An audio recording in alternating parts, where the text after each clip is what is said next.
session will be shared by Mr. Carlos Coelho, who has been working in pulp and paper industry for several years. But now he works in GreenVolt. So when we're talking about taking some space from the grid to plant some solar panels, so Carlos, you have this one. Good afternoon, everyone. I would like to start saying that for me it's a pleasure to moderate this section and be part of this conference. I would like to congratulate also the speakers to sharing with us your work and your knowledge. This section will have 3 presentations, and after 3 presentations I will open the floor to questions for the audience. We will start with Mr. Sakari, please. The title of the presentation is Effect of FLOC Porosity on BIOSLUDGE Settling Properties in Pulp and Paper Industry, Activated Sludge Process. Mr. Sakari has more than 15 years experience in pulp and paper industry, water treatment and management. Now it's co-founder of Coelho company. Yes. And he is Chief Research Officer in place. Okay, thank you. Should I use my... No. Yes? You don't need to use. Okay, okay. Okay. Okay. So... I'm answering on behalf of those who are...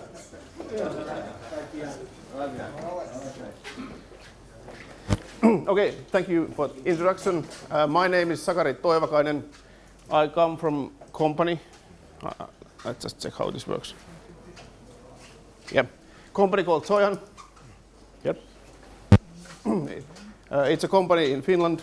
We are focused on pulp and paper industry effluents, wastewater, and their treatment. And today's topic is BIOSLUDGE and how it settles, and can we evaluate that settling with FLOC porosity.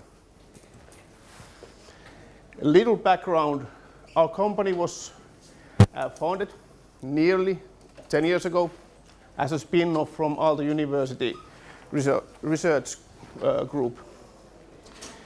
As I said, we are focused only on pulp and paper industry wastewaters and their treatments because they are so different, for example, when comparing to municipal wastewaters. Here is our first office, quite small room in Aalto University. And first years we made lots of measurements of what kind of load from wastewater treatment plant in pulp and paper. And from that we have changed, we are still of course making analysis, but we are now focusing on this kind of really specific algorithms, models to operate wastewater treatment plants more efficiently. We are cloud technology. And we are, as I said, focusing intensively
not the same that comes in here. It's biological mass that includes nutrients, phosphorus, and so we want to keep it here rotating. And if something happens here, this starts to produce not settling sludge. And we want to know if we can see that change in biomass in advance, early, before it ends up in river lake. And this is how it looks like with microscope. This is what we want to grow, food flocks that settles. We don't want to grow this kind of weak sludge or filaments. And usually in mill, in respiratory treatment and laboratory, they measure how well this sludge settles. They put it in the can, they will settle for 2 hours, half an hour, and then evaluate the volume and repeat it. And also they look it with microscope and they give some kind of number. Human gives number, for example, for filaments. If there is filaments, if there is not, maybe some protozoa, they make it down. But we want to try if we can evaluate the properties of this flocks, because that's what we want to grow. This is biomass. And for this study we focus on porosity, so how dense the flock is, how much there is open gas. And this is just a closer look at what kind of, how does this biomass look like. It's quite porous actually. But these kind of pictures we are studying here, because these are pictures that we'll take on a daily basis or a weekly basis. So we have 5 mills in this study from period of 1 year basically, and the amount of sampling days varies just due to the fact that mill takes samples differently. Somebody takes 4 weeks per day, somebody takes 10. Yeah. And then with computer vision,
this is good period. Mill A is good situation, they don't get below 100. And mill B, 50 is very good loss. And it looks like this. And then when you compare it to bad situation, SBI over 200, it's quite opposite. And another mill is more, how to say, spread. So it's not that dense anymore. And then I have also one example of very bad situation from mill E. Sludge volume index over 300. This means that sludge is pouring over from secondary clarifier. So it's mainly this very open, weak loss. And here is all data put as average. Here is good situation, not that good situation, and distribution. And as we can see, with high SVIs, distribution looks like this, and with better one, it's here. So we can turn this. I consumed a lot of time to make this. I will skip it 15 times. So here's good situation, and not good situation yet.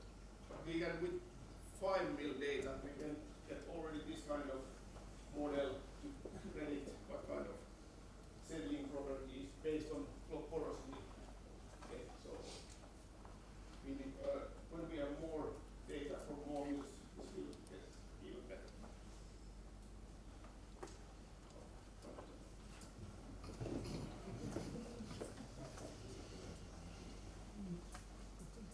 And then the last one, here's just one FLOC porosity rates compared to SBI from each. How well this correlates, just one FLOC porosity level correlates with SBI. And when the correlation is negative, it means that if you have more, let's say 0.3 average FLOC porosity, it's negative correlation with SBI, meaning more this, the lower SBI, which is a good thing. And then when we go higher, best correlation you get with bad situation. More these kind of FLOC porosity, higher SBI. So this is basically same thing shown in another picture. But what we learned, that FLOC porosity has, at least there is connection between FLOC porosity and bad or good sludge settling properties. And what we saw also that this distribution is better. You can see changes more advanced earlier than by just looking at the average value. So it's good thing to follow that. And of course, there are many things that affects sludge settling. For example, filamentous, it's known. If you have lots of filaments, it will not go down. So of course, this should be combined with those data, because we can of course get that data out of computer vision also. But what we know, or what we have seen by using this kind of approach, we see changes more advanced. SBI do not change, and we already see changes in FLOC porosities, for example. And I think this is also, if you make evaluation by eye or with computer vision, this kind of computer vision is, there is no human factor there because you have different people making analysis. There is quite much, this is quite standard way to make sludge properties analysis. Thank you for your attention.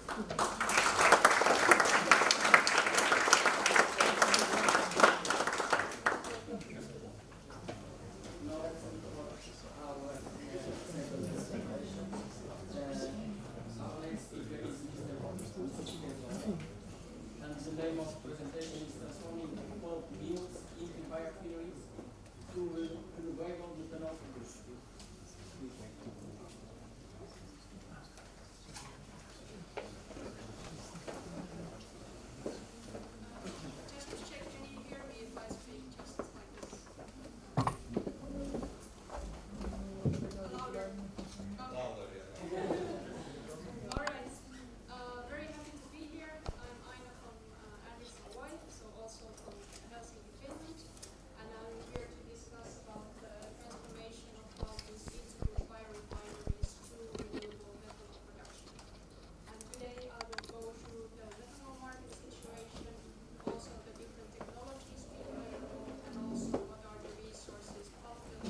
new valuable products to produce besides just the pulp.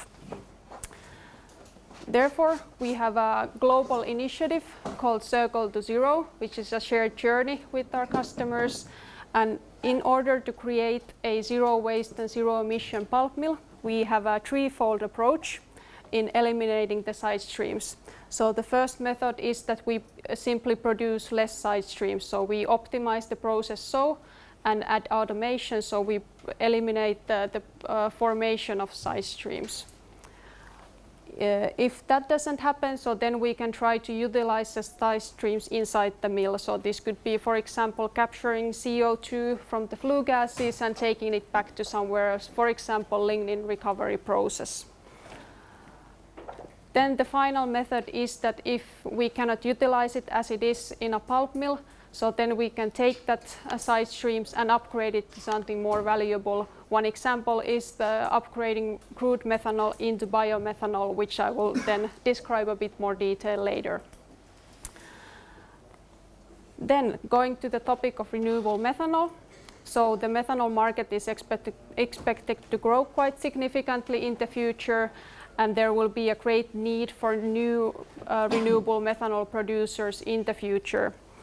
Also, we have a lot of new technologies and available resources to do this production already at the pulp mills.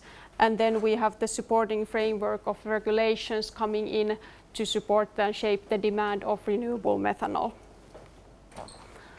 Overlooking at the methanol market, so currently we have a methanol market size of a bit over 100 million tons. And you can see that majority of it comes from the fossil-based sources. So less than 1% of the methanol produced currently is from renewable sources only. Then if we take a look at the market in 2050, so the methanol market size is expected to grow into 500 million tons. And you can see that the fossil-based methanol, I'm speaking to, is this better? Yes. Okay, good. You should have said earlier. All right. Then if you can see that the fossil-based methanol, the amount stays the same. So the growth to the methanol market comes from e-methanol and biomethanol. And methanol is a good compound because it's a very versatile chemical. So you can use it in chemical use or then in fuel use. And in both sectors, there is a lot of growth expected. For example, the shipping company Maersk is heavily investing in dual fuel vessels, so they would need a lot of renewable methanol in the future to fulfill their ships.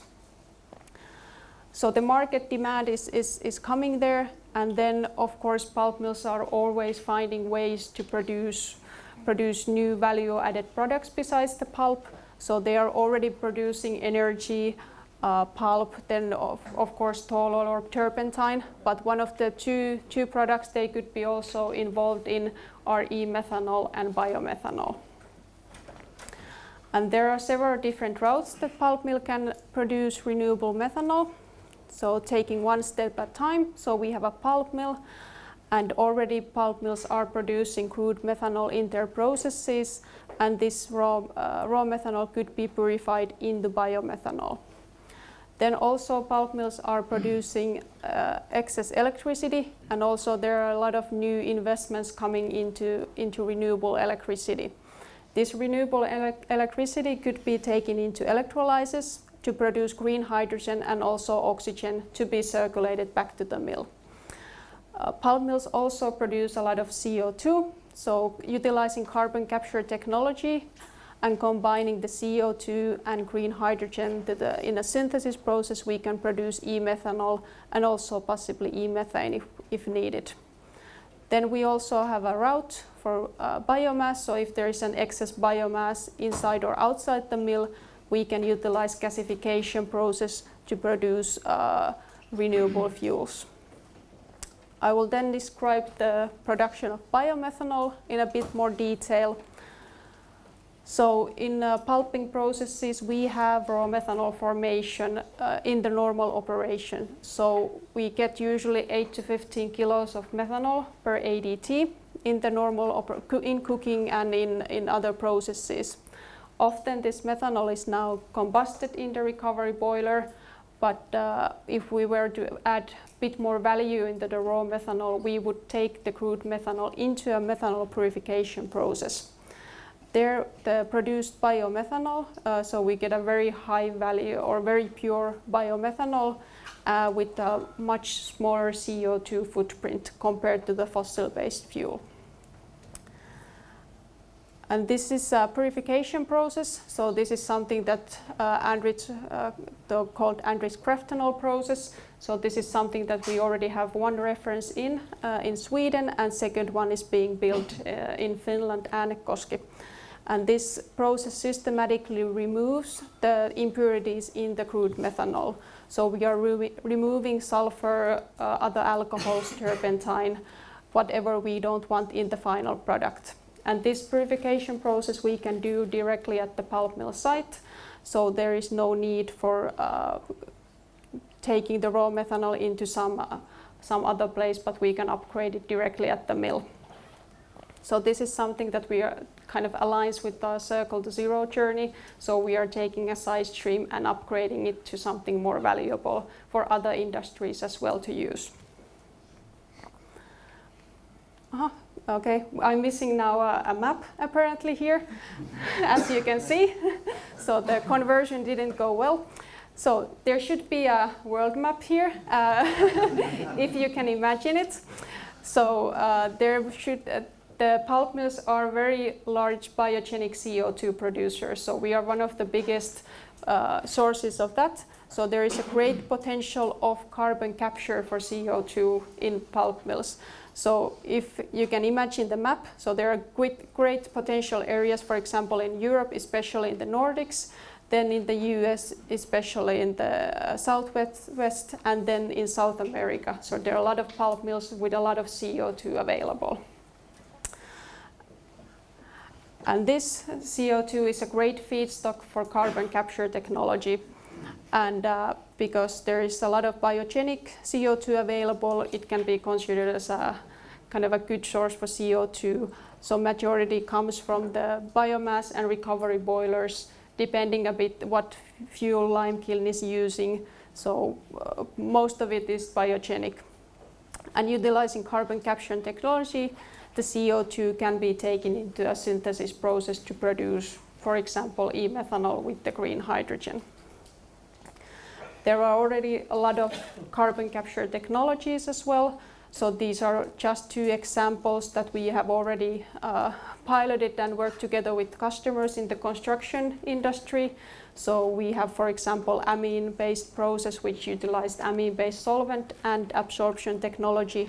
And then we have a membrane separation process also, which both can be utilized in the flue gases. And of course, we still need green hydrogen. So the one puzzle piece, this is now the map that you should have been seeing.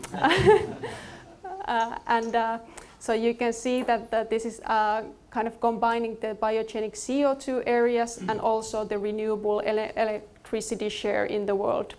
So there will be a lot of renewable electricity available in Europe, also in South America.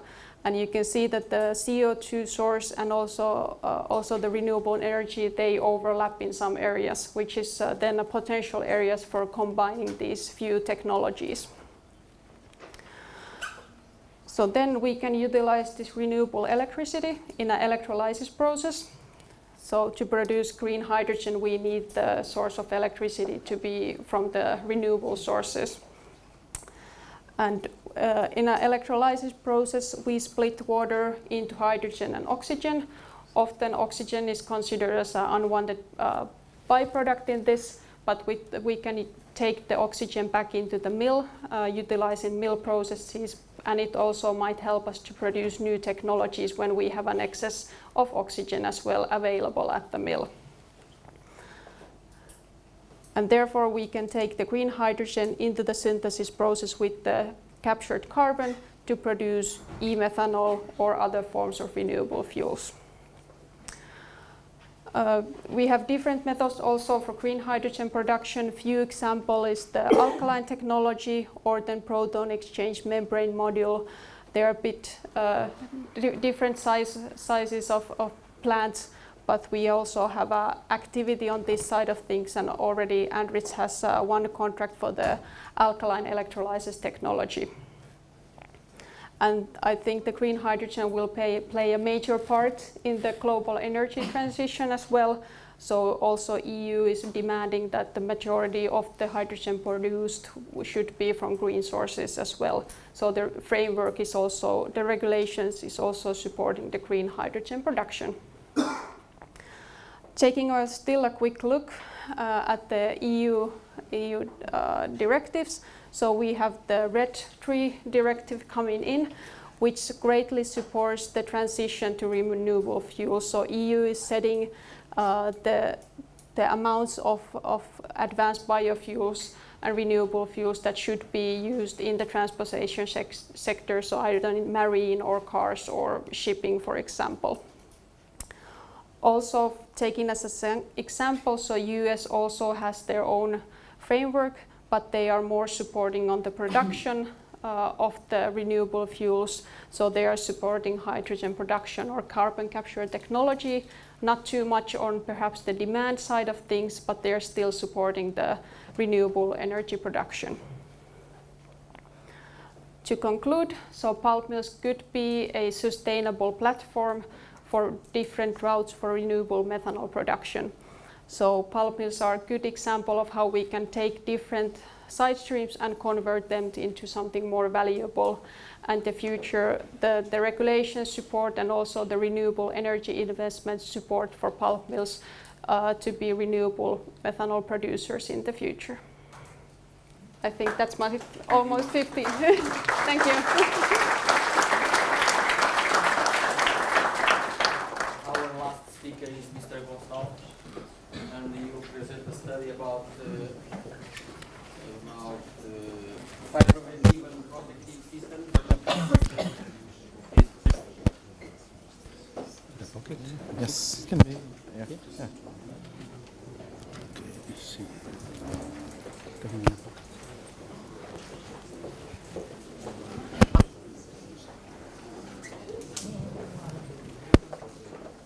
Hello, everybody can hear me well, I hope.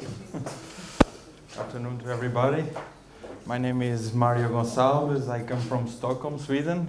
First of all, just saying that it's a pleasure for me to be here in my city of birth, Coimbra, and in Tecnicelpa, which I am also a member for already a few years, so it's been a pleasure. I come from Firefly, it's a Swedish company, just some features about Firefly. We are a Swedish company that was founded 50 years ago. We mostly work, our core business is about fire prevention and protection systems for industrial applications worldwide in a lot of industries, type of industries. So we are presented in more than 80 countries already with projects. So we have a lot of patents registered and a lot of certifications worldwide in every market. Just starting by the preventing and protective systems that we have for pulp and paper industry, I will describe firstly some preventive systems and protective systems, the technologies that we have nowadays. And then I will show some application examples. Firstly, just saying that the preventive systems, we have the spark detection systems and the MGD, which is the multi-gas detector. I will explain it later, what it means. And then we have protective systems, which mostly leads with the quick suppression systems, fast water meter systems. Just a timeline of possible fire. If we look at the prevention area, we have that Firefly MGD, we call it also the electronic nose. And we can find here the Firefly spark detection detector. Here on the part of the protection side, Firefly quick suppression system that should be available in the first seconds of the possible fire ignition. So just starting by which particles are dangerous for the process. Here we have in this industry, we have cellulose, we have wood flour, and we have to look at these values here. That this is a table that is made by NFPA, the National Fire Protection Association from the US. And here we have the ignition temperatures of this equipment, that we can have. We have the temperature and the energy. If we meet these two values in the minimum energy and the temperature, we will get a fire, explosion, a fire. So in this case, we have the temperature of the cloud. If it's the dust is on cloud, and the temperature is 480 Celsius, so the energy is 0.08 joule. Just proceeding here, so just showing how it works with this temperature. Like we can see here, for example, that our detectors, which are here presented for this situation, the spark detection and superheated particles, we have two ranges of particles that, depending on the temperature that we have. If they are as a layer, we have to detect them if they are a little bit above 250 degrees. If you see here, it's around 270, 300. So at these temperatures, we already have a hot particle that can cause a fire, can originate an explosion and a subsequent fire. So our detectors will measure the temperature and the energy of the dust of those components, and will give us alarm if they are a layer around a little bit above 250 degrees, if they are as a cloud a little bit above 400 degrees. If you see here a normal photodiode detector, it only will measure or will detect particles that are already a little bit above in the range. So they are not already black particles, they are already with some color. So just some features about our spark detection system. We have these detectors are based on infrared measurement. They are insensitive to daylight, weld, or flash. They are constantly checking self-testing, and they are approved by FM Global, in this case, for those two ranges. Also, for now on the protective area side, we have the water mist suppression that is mostly based on the creation of autonomous droplets. When we have a detection of fire, of a flame, we will have water mist suppression that will, it consists mostly in thousands of droplets that will, in contact with the small flame at that situation, will reduce completely, dramatically the oxygen that is required for combustion. In that case, finishing with that fire. So here, the most important thing from our system is that we require system pressure for these situations. Here also some notes about the MGD, the multi-gas detector that I talked about before. So here we have it works like an electronic nose. Mostly it will check all the time the combustion gases concentration that we already know how they are. So we will check all the time, and we will get an alarm if there is an abnormal concentration gas of those kind of gases in our area. So it mostly gives us an alarm before a fire or even a flame or nothing or something around that. It's in a very early stage. We can figure out it. Here just showing which kind of gases we are measuring, the concentration, and just some questions related with the position where we use them. So if we use normally in a very, sometimes there are trucks, caterpillars that are moving some loads, and so we can also make this sensor learn to ignore that kind of gases.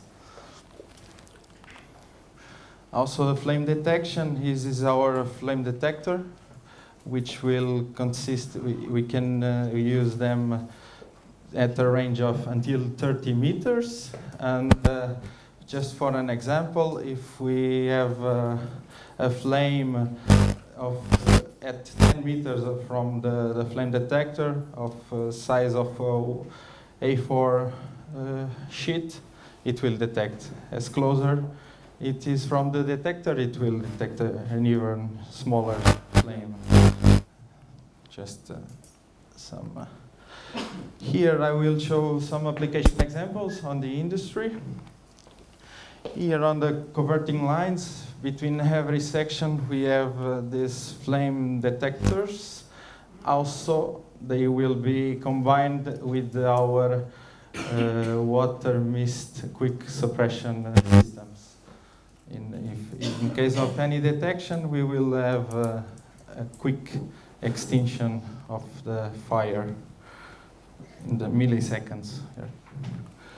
Just another type of application that we have also in some conveyor lines to warehouses that we have also installed the MGDs, in some cases bales, and so they stay a few times in some conveyor lines, and it's important to know if there is a possible fire from there, or sometimes they have a small particle inside that will prevail for a long time, and we need to know, so we should see if there is a possible fire from that bale.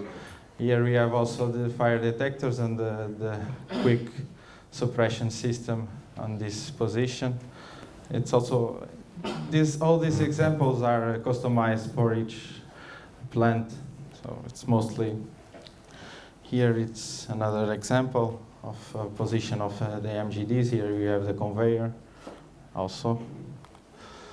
Here on the paper machines, this is a drying cylinder machine that we have also flame detectors around the area, on the top and on the bottom of the machine, also with the quick suppression system around. All these areas are divided, can be only activated if we have an activation on this detector. It will only activate this area, and we can section the areas. Here it's a Yankee machine. We also have protections for around the Yankee, the covering wood, the heating ducts, and the drives of the Yankee. Again, with the same principle. This is also an area around the Dr. Blade, which we have the flame detectors and also suppression system. And we have a spark alert detection around the Yankee too. Some with the quick suppression system. There we have also the web scan protection that consists of like a scan, as it say. And we see if there are some hot particles coming from on the sheet after the Yankee. In this case, we only have detection. Also, in a lot of applications, Here I show filter protection, but there are also for silo protection. We have spark detectors and the extinguish after hit in each line. So when we have a hot particle or some spark, we will activate directly the extinction, and we will neutralize that hot particle before it goes inside. In this case, it's a separator, and then we have also to the filters. So in this case, we prevent a hot particle or a spark to go inside the filter. Then go here, and it's mostly so. We have also this kind of principle for protecting silos. In the case of in the lines of feeding silos, we have also a detector, and we have the extinguish after it.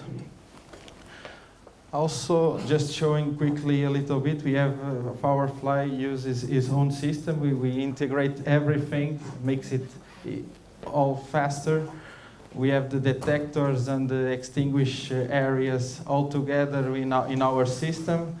And it's a system that it's very user-friendly to use. We have a unit called IntuVision, which will present all the statistics about the detections, extinguishes, and temperatures, humidity of the detectors. It's constantly measuring it, trending. It's possible to connect it to any system of the mill or plant where we are installing the system.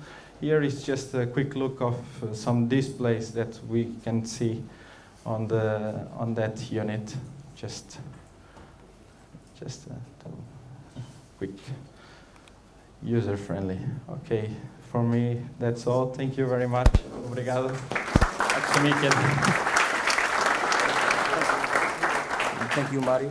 Now I would like to open the floor to questions.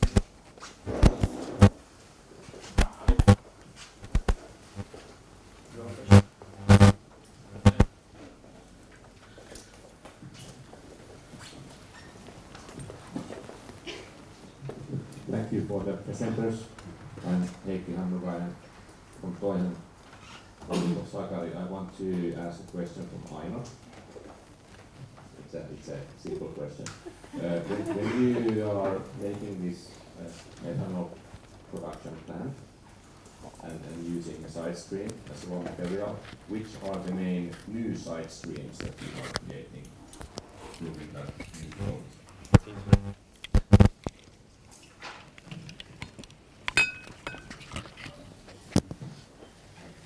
So the question was that when we do the purification process, what other side streams we are generating, kind of besides creating biomethanol. So we are also creating or separating the ethanol and acetone in that process, and also turpentine. I don't know, my colleague Johanna is also here, though she's the business development manager. Do you need to, is there something I missed? And ammonium sulfate is also something we can use in the wastewater treatment plant or as a nutrient. So that was the final addition, yes. So we are generating other side stream as well, but we are finding ways to utilize them those as well. Thanks. More quick.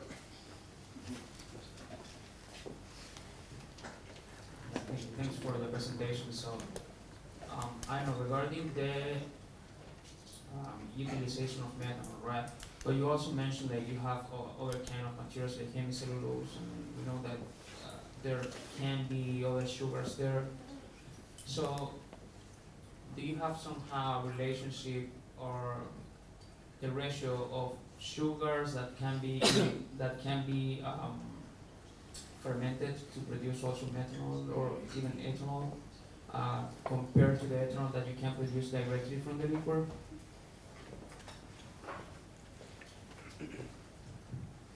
Good question. So the methanol that is produced in the pulp mill, that's mainly coming from the lignin and the hemicellulose during cooking reactions. So in pulp mills, the ethanol production is fairly small. That is for the normal processes.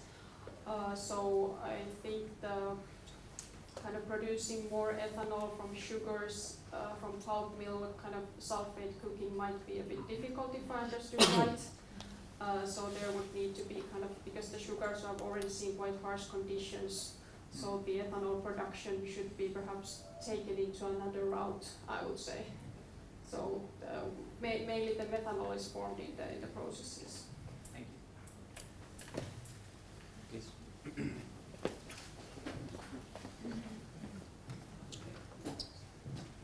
Hi, thank you everybody for very nice presentations. I had a question actually to Sakari about if you could clarify something. You were talking about FLOC porosity. Usually for porous materials, porosity has a very precise definition in the volume of the empty space compared to the volume total of the material. But, so I wasn't exactly sure what you meant by that. Was it actually the FLOC size, or could you just clarify? It's made with computer vision, and it's Heikki knows this. Do you want to answer? Yeah. Okay. Sakari is giving me some time to speak. He could also answer this one. Yeah, it's an image analysis. So basically what it measures are the pixels and the variation of color, which we are kind of seeing there. So it's not a physical measurement. It shows us how the light goes through the object. And the more dense material we have, the more dark it shows there. So it's like how much light we see coming through that particle. And that's what we mean by porosity in that analysis.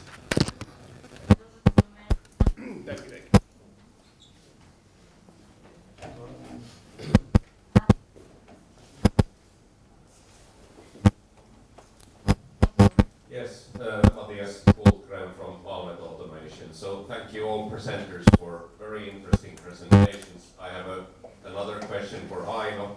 So you mentioned already about the carbon capture technologies, that there are several options. So can you estimate, are there like specific technologies that would integrate particularly well with the pulp environment?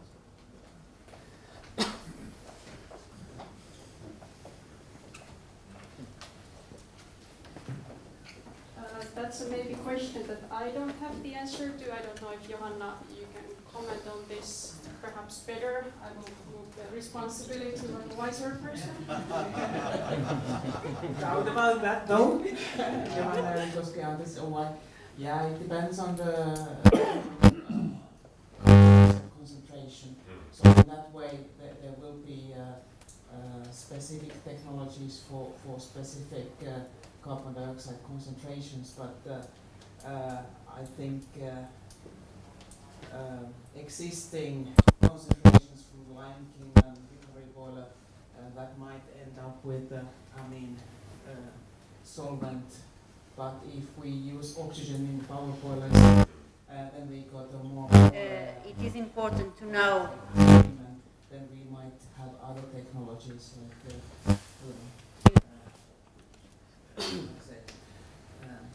What's that called? Cryo technologies to take the carbon dioxide.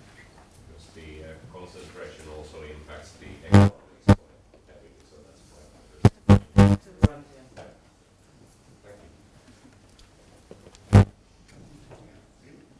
Thank you. I know that there's no more time for questions because we need to move to the other room. But the final question is: now on the pulp mills, we burn the bark, and we use the bark as raw material to produce electricity. We use in the old days we use electrostatic speed actors. Nowadays we use multi-cyclone and then vacuum. To protect the vac filter, do you have any system, or is there any specific system to avoid fires on the vac filter, especially when the dust is not so dust, uses as a little bit of carbon?